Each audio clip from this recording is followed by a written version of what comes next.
안녕하세요. 언제나 열정적인 하필수학입니다. 자, 이번에는 2023년 광문고등학교 1학년 2학기 중간고사 문제를 한번 분석해 보도록 하겠습니다. 자, 이번 광문고등학교는 객관식에서 18문제가 출제가 되었고요. 서술형에서 2문제가 출제가 되어서 80점과 20점으로 문제가 배분이 되어 있죠. 서술형에 좀 더 포커스를 두고 있기 때문에 아이들이 내신 대비를 할 때 서술형 대비를 조금 했어야 되지 않을까라고 생각을 하고 있는 중이고요. 난이도별로 보게 되면 상레벨에서 한 문제, 중레벨에서 8문제, 하레벨에서 11문제가 출제가 되었습니다. 자, 이 난이도가 어떤 학교마다의 조금 주관성이 조금 다른 것 같기도 합니다. 제가 상문제가 한 문제라고 했지만 사실 이 학문제가 소아고등학교라든가 강북고등학교로 갔을 때는 상문제라고 말하기가 좀 곤란한 문제 레벨이고요. 그렇기 때문에 이거를 조금 다른 학교까지 다 해서 좀 포괄적으로 본다면 거의 대부분의 문제가 거의 중하 레벨의 문제로 이루어져 있다고 보실 수가 있을 것 같아요. 단원별로 보게 되면 원의 방정식부터 이동, 집합, 명제까지 모든 문제가 골고루 평이하게 출제가 되었다는 걸로 보실 수가 있는데 주요 문제가 어떤 문제인지를 보면서 제가 말을 좀 더 이어가 보게 되면 주요 문제가 서술형 1번 문제였습니다. 도형의 이동에 관한 문제였고요. 사실 이동 묻는 문제에서 이 문제 유형은 사실 낯선 문제가 사실은 아닙니다. 이거 그림을 가지고 축을 만들어서 이제 이동을 이용해서 거리를 구하는 문제인데 사실은 이 문제는 너무나 많이 유형을 많이 접해봤을 법한 문제이기 때문에 조금 공부를 많이 반복을 했던 친구들이라고 한다면 이 문제는 조금 더 부담이 없었을 걸로 보이고요.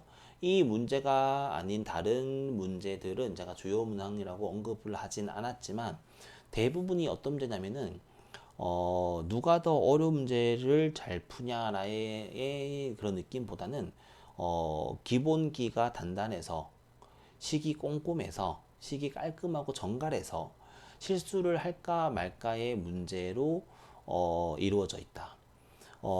광문고등학교 시험이야말로 기본기에 해당하는 시험이다.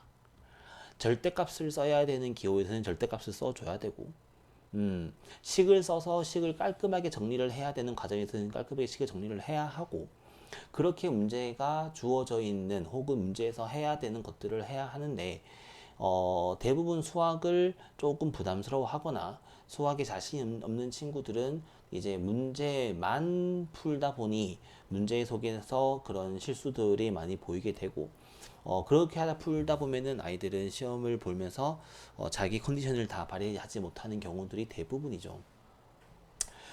이번 문제는 뭐 사실은 어려웠다라고 불릴 만한 문제는 사실은 없어 보입니다. 없어 보이고 객관식에서도 이제 힘들지 않았기 때문에 또한 시간상으로도 또 그렇게 불편할 만큼 문제가 복잡한 문제는 없었던 것 같아요.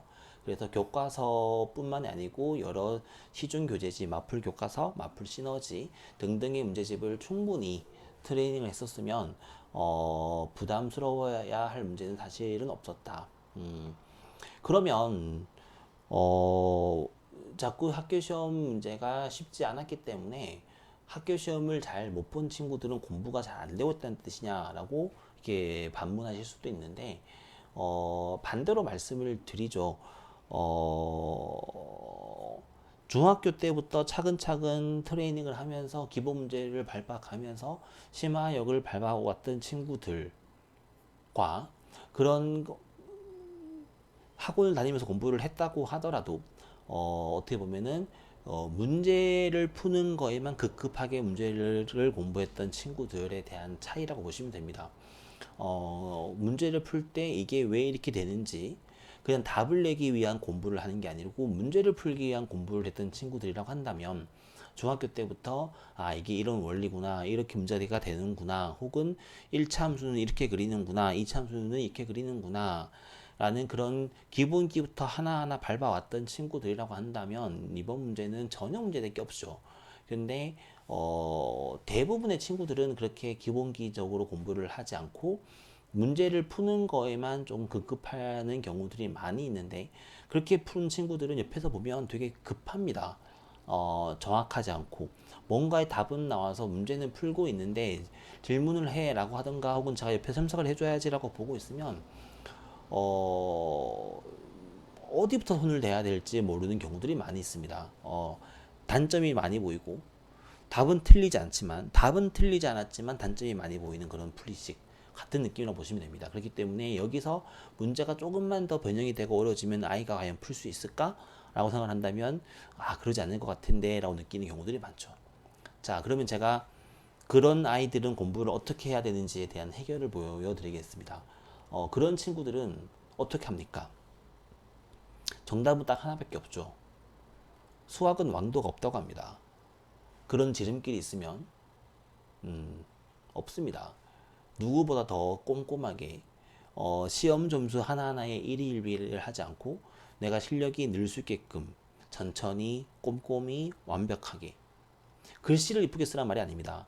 글씨를 이쁘게 쓰는 거가 아니라 글씨를 정갈하게 크게 막 갈게 쓰지 말고 글씨를 못 쓰더라도 작고 꼼꼼하고 깐깐하게 눌러서 글씨를 쓰면서 문제를 풀면서 하나하나 해석을 하면서 문제를 푸는 게 가장 중요하고 무엇보다도 가장 중요한 수학적인 기본 기조. 그런 거가 없이 그냥 문제를 날려가면서 문제를 푸는 친구들은 잘 볼 수가 없습니다.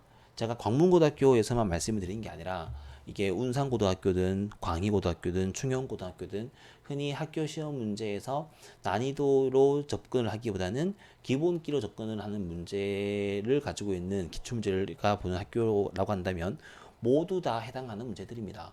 음, 제가 그렇지 않은 친구들을 너무나 많이 봐왔기 때문에 하고 싶은 말은 너무 많지만 제가 말을 아끼고 있는 중이기도 합니다. 그렇기 때문에 기본기가 탄탄하지 않는 친구들이 몇 달 빡싹 공부를 한다고 해서 점수가 나지 않는 것 또한 수학이라는 과목의 매력이기도 하죠. 그러니까 그럴 때는 지치지 않고 계속해서 우직하게 밀고 나가는 게 가장 중요하죠. 중요한 건 꺾이지 않는 마음이라고도 합니다. 지치지 않게 끝까지 밀고 나가는 게 가장 중요합니다.